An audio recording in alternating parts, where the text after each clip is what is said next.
Ada provokator yang mengarahkan kita untuk menyerang etnis Tionghoa. Bagaimana cara membantah mereka? Kenapa sih teman-teman kita yang merupakan keturunan Tionghoa itu seringkali menjadi sasaran kekerasan di saat Indonesia sedang mengalami krisis? Ternyata ada 3 hal yang menjadi penyebab orang-orang keturunan Tionghoa itu seringkali menjadi sasaran kekerasan di saat Indonesia mengalami krisis. Dan gue udah siapkan 3 argumen untuk membantah hal-hal tersebut. Yang pertama, etnis Tionghoa di Indonesia itu sering dianggap sebagai bukan orang Indonesia asli. Padahal kalau kita telusurin sejarahnya, orang-orang Tionghoa itu udah ada di sini sejak abad ke-5 Masehi, bahkan sebelum orang-orang Eropa itu datang. Jadi kalau kita bisa menerima keberadaan Rafael Struik ataupun Thomas Haye yang merupakan keturunan Belanda sebagai bagian dari kita, harusnya juga kita bisa menerima orang-orang etnis Tionghoa sebagai bagian dari Indonesia juga. Apalagi nenek moyang mereka itu udah datang lebih dulu dibandingkan dengan nenek moyang yang merupakan keturunan-keturunan dari Belanda. Apalagi setelah ditelusuri, ada banyak catatan sejarah yang menyebutkan bahwa nenek moyang Indonesia itu berasal dari Yunan, Cina Selatan. Artinya, nenek moyang atau peneluhur kita itu belum tentu berasal dari memang orang Indonesia asli. Yang kedua, yang menjadi penyebab kenapa etnis Tionghoa itu sering menjadi sasaran kekerasan adalah karena mereka dianggap sebagai etnis yang eksklusif. Eksklusif seperti punya klaster perumahan sendiri, sekolah dibuat khusus Tionghoa sendiri, ataupun bisnis-bisnis yang memang ada di kalangan mereka sendiri. Padahal, keeksklusifan itu bisa terjadi dikarenakan mereka sering jadi sasaran kekerasan di saat ada krisis yang terjadi di Indonesia. Contohnya pada hari ini, ada beberapa orang yang coba provokasi kita untuk menjarah tokoh-tokoh orang Tionghoa, padahal mereka itu bukan sumber masalah dan bukan sumber tuntutan masyarakat yang membuat masyarakat saat ini menjadi menderita. Penyebab yang ketiga yang membuat mereka sering menjadi sasaran oleh publik adalah karena orang-orang Tionghoa ini dianggap sebagai kelompok konglomerat. Padahal, seperti etnis lain, kelompok Tionghoa juga ada yang kaya dan ada yang miskin. Karena jumlah mereka jauh lebih sedikit, jadi kelihatannya mereka tuh banyak yang konglomerat. Padahal banyak juga dari mereka yang itu cuma pekerja biasa, profesional, dan lain-lain. Sebagai tambahan buat teman-teman,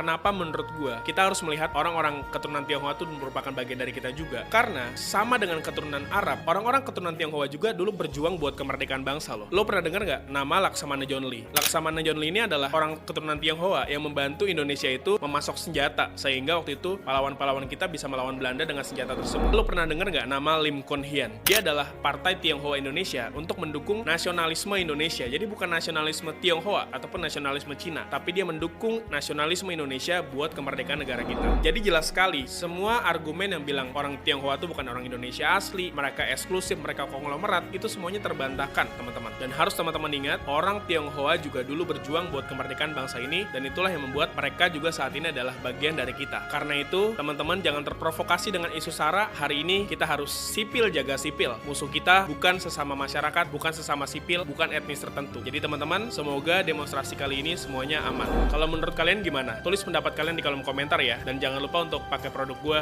Florisman. Thank you.